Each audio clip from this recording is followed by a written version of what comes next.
সুপ্রিয় এলাকাবাসী, দেশবাসী, বাংলাদেশবাসী, আসসালামু আলাইকুম। ছাত্র জনতার আন্দোলনে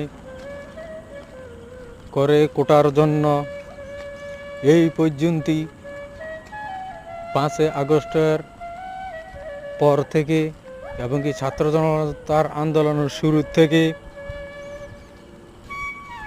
ওনারা কোটার জন্য ছাত্র জনতার আন্দোলন করেছিল।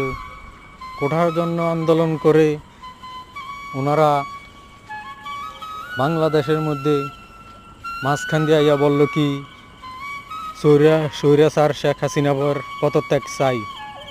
সেই কথা বলে ওনারা মাঝখান দিয়ে আইয়া বিভিন্ন দল ছাত্র জনতার সাথে যোগ দিল।